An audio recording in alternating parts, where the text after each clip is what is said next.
تو آج زینب یتیم ہو رہی ہے. ابھی آپ مولا کے تابوت کی زیارت کریں گے، اور جب تابوت کی زیارت کریں تو یہ ذہن میں رہے کہ میرے مولا کا سر شگافتہ ہے، میرے مولا کے سر پر ضربت لگی ہے.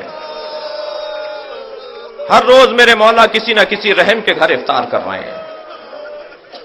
یہ آپ نے جملہ تو بہت سنا ہے نا کہ بیٹیوں کو باپ سے محبت ہوتی ہے. شاید سبب ایک یہ بھی ہو، فرمایا بیٹا حسن اپنی بہن ام کلثوم سے کہو کہ آج 18واں روزہ میں اپنی بیٹی کے گھر افطار کروں گا. ایک بیٹی کے لیے بڑا مقام ہے کہ اس کا بابا، وہ بھی علی جیسا بابا، اس کے گھر افطار کرنے کے لیے آ جائے. مولا کائنات پہنچے ہیں اپنے بچی کے گھر.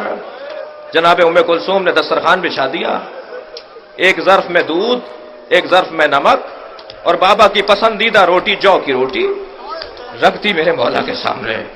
جناب مولا کائنات نے ام کلثوم کو دیکھ کر کہا بیٹا تم نے اپنے بابا کو بھلا دیا. کبھی تمہارے بابا کے دسترخوان پر ایک چیز سے زیادہ دو چیزیں رہی ہیں. اجرکم اللہ. اپنی آوازوں کو بلند کریں عزیزان، تکلف کر کے نہیں روئیں. فرمایا بیٹا، جناب ام کلثوم نے چاہا کہ نمک کو اٹھا لے.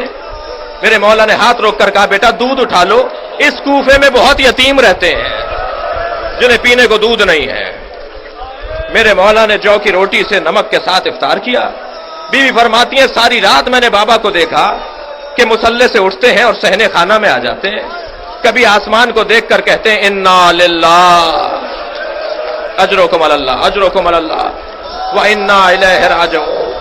کبھی آسمان کو دیکھ کر پھر پلٹ کر آتے ہیں، کچھ دیر کے بعد آسمان کو دیکھ کر کہتے ہیں هَذِهِ اللَّيْلَةُ الَّتِي قَدْ وُعِدتُّ.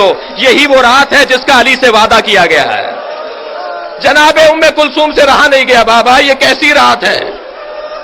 کہ بیٹا تمہارے نانا نے مجھے بشارت دی تھی ماہ رمضان، شب قدر کی رات، مصلی عبادت، اللہ کا گھر ہوگا، علی تمہارے سر پر ضربت لگے گی. یہ وہی رات ہے. جناب ام کلثوم کے حجرے سے اپنے گھر سے نکل رہے ہیں. میرے مولا نے سر پہ امامہ رکھا، ابادوش پہ لی، نالین پاک پہنی، حجرے سے نکل کر صحن خانہ میں آئے. عزادارو آپ کے گھروں میں بھی اور آپ نے دیکھا بھی ہوگا کہ پرندے، خاص طور پر مرغابیاں اور مرغیاں تاریکی میں کونا لے کر بیٹھ جاتی ہیں. اندھیرے میں یہ جانور باہر نہیں نکلتا. لیکن جیسے ہی مولا کائنات صحن سے گزرنے لگے، بطخیں پر مارتی ہوئی آگے آ گئی، مولا کے سامنے آ کر کھڑی ہو گئی. مولا نے رستہ بدلا، وہ سامنے آ کر کھڑی ہو گئی. مولا نے پھر رستہ بدلا، پھر سامنے آ کے کھڑی ہو گئی. مولا زمین پر بیٹھ گئے، ان کے سروں پر ہاتھ پھیرنے لگے، کہنے لگے ام کلثوم میرا نوحہ پڑھ رہی ہیں، ام کلثوم میرا ماتم کر رہی ہیں. میرے مولا مسجد کوفہ میں پہنچے. اجرکم اللہ. سوئے ہوئے لوگوں کو اٹھایا، ابن ملزم سے کہا اٹھ، نماز کا وقت قریب ہے. جو علی اپنے قاتل کو بے نمازی پسند نہ کرے وہ اپنے چاہنے والے کو بھی پسند نہیں کرے گا. میرے مولا نے ابن ملزم کو اٹھایا، مصلی عبادت پر گئے، نماز شروع کی. یہ واجب نماز تھی. امام حسن پیچھے کھڑے تھے. میرے مولا نے سجدے میں سر رکھا. یہ دوسرے سجدے میں سر جا رہا تھا کہ ایک مرتبہ فضا میں ایک تلوار بلند ہوئی. ظالم نے 1000 درہم میں خریدی تھی، 1000 درہم میں زہر لے کر اسے بجھایا تھا. میرے مولا کے سر پر ضربت کا لگنا تھا. علی کی زبان سے ایک سجدہ شکر، ذکر شکر جاری ہوا. فزتو ورب الکعبہ، رب کعبہ کی قسم علی آج کامیاب ہو گیا. فرمایا بیٹا حسن نماز مکمل کرو. اجرکم اللہ.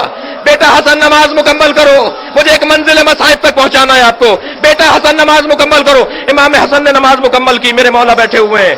میرے مولا کے سر سے خون بہ رہا ہے. جب نماز مکمل ہو گئی تو مولا کو نالین جناب عباس پہنا رہے تھے. میرے مولا علی کو نالین حضرت عباس پہنا رہے تھے. مولا امام حسن نے کمر میں ہاتھ دیا تاکہ بابا کو سہارا دے کے کھڑا کریں. ایک بازو امام حسین نے تھاما، ایک بازو محمد حنفیہ نے تھاما. سب بچوں نے اپنے بابا کو بلند کیا.